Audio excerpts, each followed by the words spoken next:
Hi, welcome back to my channel. I'm Coco, and I am so sorry for looking like a curly-haired version of Anton Chigurh. Love Javier Bardem though. But there are a few different things that have been going on in my life that I've wanted to chat about, but I finally got confirmation that some things are good to go, and I feel confident in being able to talk about them. Plus, I've had this idea rooting around in my head for a long time to also explain my booktube journey and how I've been feeling about booktube lately, what I want to do going forward with my channel.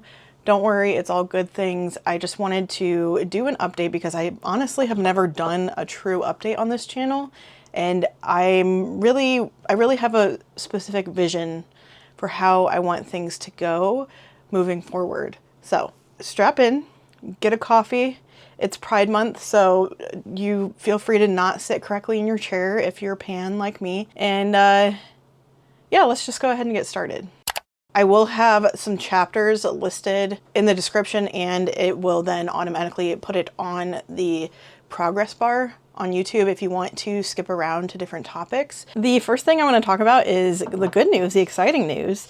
Well, there's no bad news, I don't think, in this video, but good news is I applied and got accepted into the master's program at my school. I got into their Master of Library and Information Science program, and I'm actually going to be starting early. So I have 1 year, 2 semesters left of undergrad, but I am able to do a combined master's and bachelor's. And for my last year, I'm going to be taking some master's classes while finishing up my bachelor's, and it'll count towards both, which is really great. I'm really excited about that. So I am working towards my Master of Library Science degree, which you do have to be a librarian in the US. I don't know if everyone kind of knows that, but yeah, that's really exciting. I also just got confirmation that everything is good to go for the library job that I am starting. It is the same library system that I used to work for last year, 2024 and 2025. A couple things happened with scholarships and everything that made me not be able to work there anymore, but I'm going to be working at a different branch in my library system. It's one of the best library systems in the country, like voted one of the best library systems in the country, and it is a union job because I am very pro-union, and I think the union, I haven't had to use them before as far as like any sort of grievances or anything, but they do pretty well at representing their employees, and I'm really excited about that as well. So those are the two most exciting things that I wanted to talk about today. I just was waiting until I got confirmation, especially about the job. There are still some things that I have to do, and like I'm going to be doing the master's program for, well, at this point it's going to be, I'll have a semester's worth of master's classes under my belt by the time I graduate with my undergrad, but I wanted to start documenting my journey to become a librarian. It was always a dream job for me. I knew that it wasn't going to be incredibly easy. A lot of people think you just sit and read books all day, which is crazy.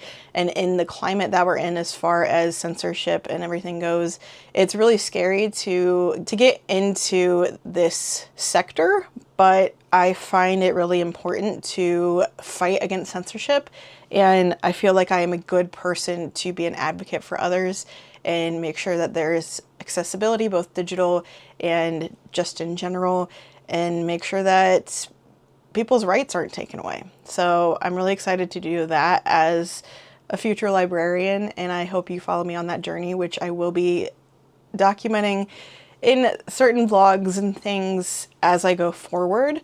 But I did want to talk to you guys a little bit about my booktube journey over the last, I believe it's been like almost 2 years at this point, because I've never really talked about it, and I felt like I'm kind of at a weird crossroads, but I feel like I figured things out. So I want to chat about that and how things have been going for me, the changes that I want to make this sustainable. So if you're interested in that, just stick around and we'll talk about it. And then I'm going to let you know some of the things you can expect from this channel towards the end of that story. Before I begin this story, I want to say that the story is not being told because I'm trying to disparage booktube or change anyone's mind or even stop anyone or tell anyone not, or even tell anyone not to do booktube, because I will be continuing to do it myself. But I want to tell you a little bit about my journey in case you're a similar person to me or your brain works in a similar way. I'm going to talk about the positive changes that I've had in my booktube journey and the negative ones, and not really sugarcoat it. I just want to kind of tell you guys the experience that I've had, maybe some changes I would have made early on if I knew some of the things that I do now. When I started booktube, I started in, I think it was September of 2024 maybe. I actually have been watching booktube since 2017. I've been a bookworm literally my entire life, from the minute I learned how to read at like 4. A neurodivergent kid, frustrated, wanted to escape and have that sensory experience of reading. I taught myself how to read and have not stopped ever since. So when I started booktube in 2024, it's because I finally was able to get the confidence that I didn't have back in 2016, 2017 to start. Even though I'd been watching booktube, I don't remember her last name, but Hannah, I watched her. Peruse Project, who I still watch, I think Noelle Pages was on there at that time, maybe. She kind of disappeared years ago, but I wanted to be like them, and it not only did it fuel my already existent love and passion for reading, but I was able to find new books in a different way than I had been. I spent most of my life just going to the library, looking on shelves. Goodreads and all of that didn't exist when I was a kid, as far as I know. If it did, it was in its infancy, although it hasn't really changed much since then.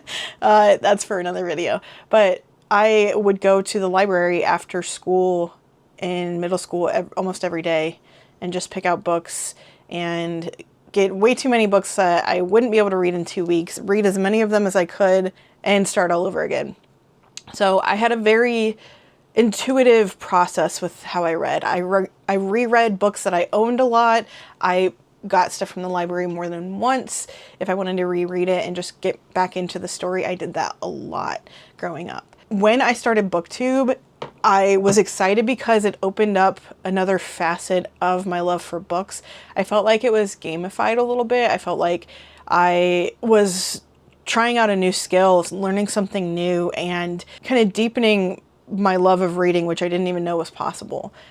I went from, in like the 2020, 2021 time, not doing well mentally, from reading 12 books a year, which was not very much for me, back up to 70, 80. And last year, I think I finished over 100 books. It really helped me diversify my reading. I had always been someone who tried to read diversely, but I was able to learn about books that I had never heard of and watch new channels because my algorithm was getting more booktube centric, which is a good and a bad thing.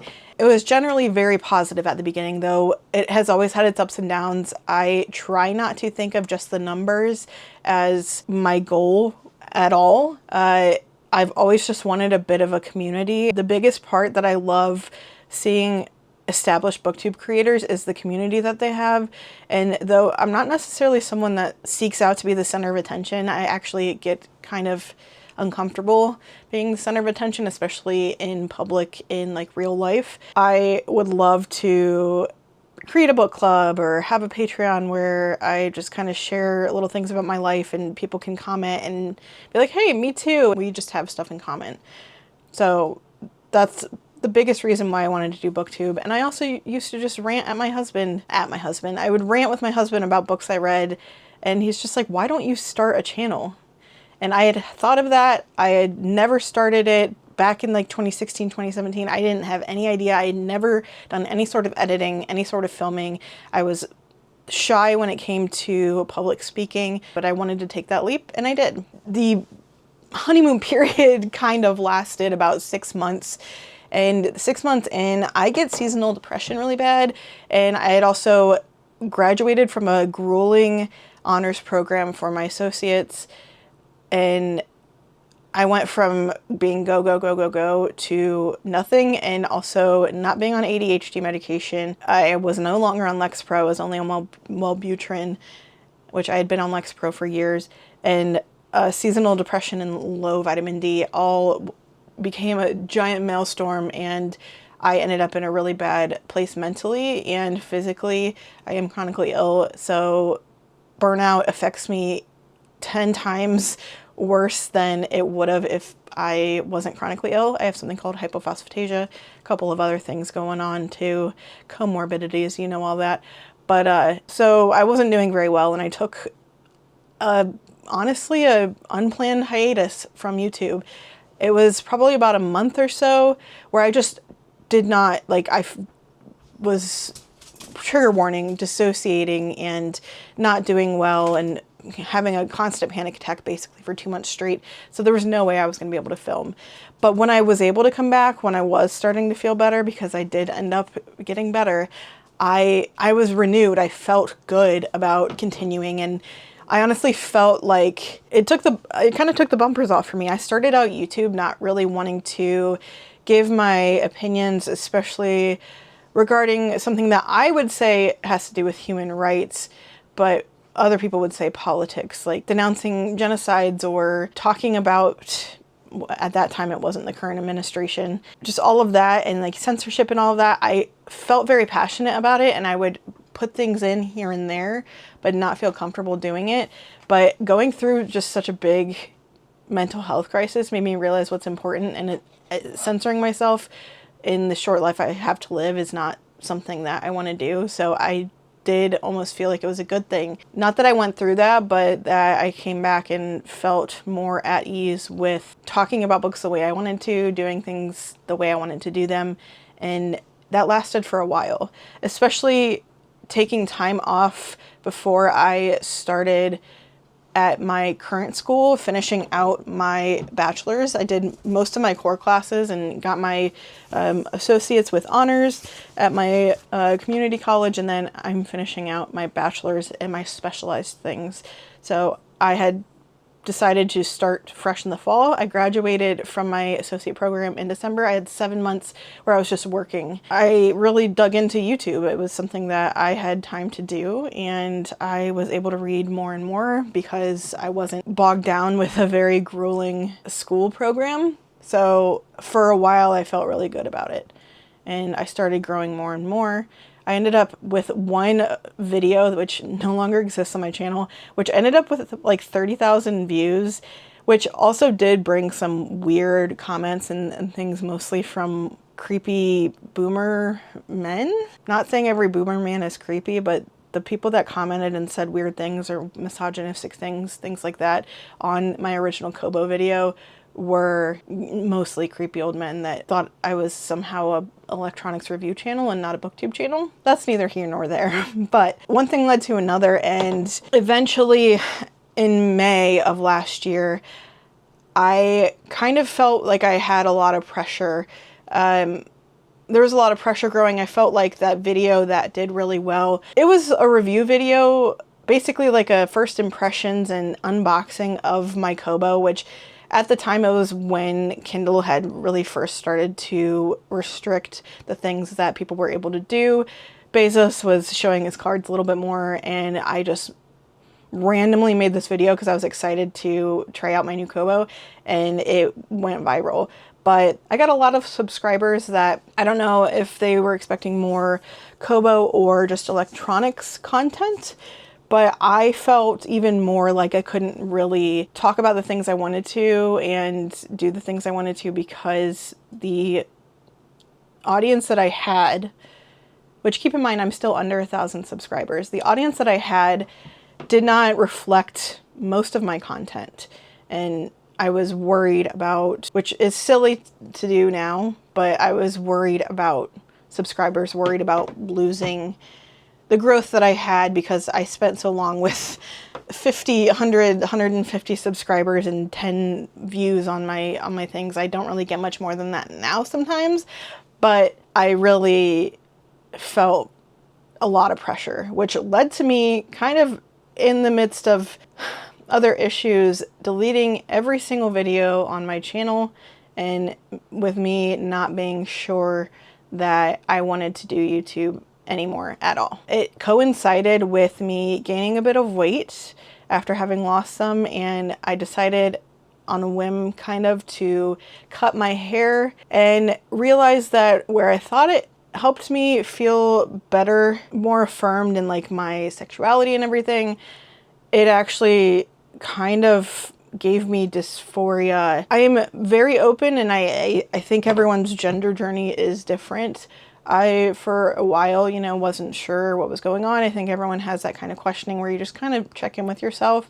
And, but it made me realize cutting my hair that I'm not super femme as far as my presentation goes. I am pansexual, as I mentioned earlier, and I'm married to a man. I want cool, fun hair, but I did it the wrong way, and I don't want short hair anymore. So it kind of messed with my head. I didn't feel attractive. I felt like I couldn't continue on with the content that I was doing before when I had such a drastic physical change. You look at a thumbnail and I looked a lot different than I did before, and it just kind of messed with my head a lot. So that wasn't the only reason why I ended up deleting all the videos, but it is a big reason. And I was literally close to like 4,000 watch hours. I wasn't close to getting monetized at all because I think I had like 500 subscribers at the time, but I didn't care. I felt too much pressure, and I ended up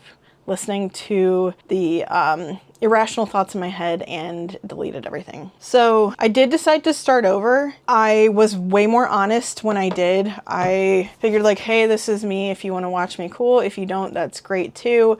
And I was even more open and honest and really showed my personality. I'm kind of, I don't know, I guess I would say sassy, outspoken, and some people say I'm funny. Some men would say no woman is funny, but I grew up chubby, so I tend to have a good sense of humor. So I've decided to show that a little bit more, and that is something I have really enjoyed. But the more and more I've done YouTube, especially getting into the upper level classes that I've been taking in my junior and upcoming senior year of college, it's been a lot. Especially last semester, I was doing 17 credit hours, amounted to 6 classes, and lots of in-depth work for pretty much every class. So that and doing YouTube, I posted YouTube videos as much as I possibly could and tried to stay consistent, but it started feeling like a job. I felt like, and this happened pretty early on, where I felt like I couldn't read something if it wasn't for a vlog, and that I had to have a themed vlog. I couldn't really mood read because that's not interesting to people. And I ended up buying books a lot that I probably would have gotten from the library otherwise. Support your local library. Like I said, I'm becoming a librarian, and people don't realize just how much of a backbone the library is for community. Support your local library. It is so important, and they are so helpful to you as well. It's literally mutual aid. And if somebody tried to propose libraries now, they would say it's socialism, and that no. So protect your libraries, support your libraries. Anyway, off my soapbox. But I ended up buying books a lot more often because I couldn't get them from the library soon enough, or they didn't fit what I could get didn't fit my plans for my reading vlog. I made it, and this is a flaw on my part. I made it into a job, but I'm not getting paid for YouTube. YouTube is a hobby for me. I am a micro creator. I'm not monetized. I may be eventually one day. We'll see. I would love to have over 1,000 subscribers, but it's just because I want that community. I'd feel weird. I don't know. We'd see if I'd ever monetize. I'd love to have a Patreon just so I can post there. I treated it, and I still have lately, treated it like it's a job when I'm not getting paid for it, and I don't owe anyone anything as far as specific uploads or specific content. And I really started feeling like a toxic interaction with the way that I have read books. I don't pick books based on just my whim and intuitively, unless I make a video specifically being like, I'm going to read without reading reviews, etc. And I really want to get back to just reading what looks good to me and what sounds good to me. And if I read the first couple of pages and I like it, then that's what I'm going to read. And I really want to try to not make a video about the newest book, or you don't follow the trends or whatever.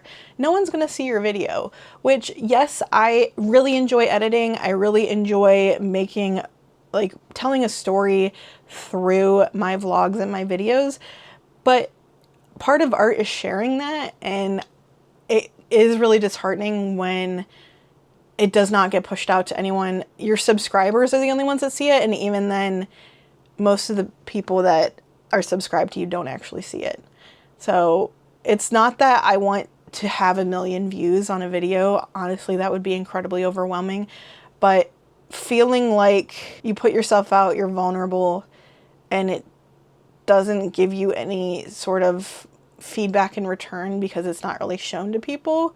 It's like trying to show your parent a picture when you're 5 and they're just not looking at the picture that you drew. It's frustrating and it makes you feel like you're not worthy, and it's sad.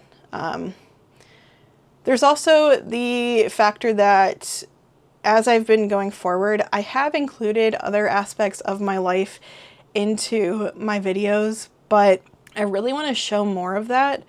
Especially, like, I'm someone who I eat mostly vegan. I'm not trying to convert anyone, not saying you're evil if you're not vegan, etc. But I find it, again, kind of similar to reading, where I feel like I'm able to experiment more with foods and with cooking and baking. And I like sharing recipes. I want to do that on my channel more. I did that on my last vlog, which I'm not sure if people were interested in that, but I just find cooking fun, and that's another thing with healing my burnout that I felt able to kind of play around with a little bit more again, is cooking. I want to include that. I have not crocheted in months. I have shown that on my channel before, especially in vlogs. I have not crocheted in months. I do want to get back to that, but I also really would love to learn how to truly knit. I've learned the basic stitches, not even purling, but I want to do that on my channel.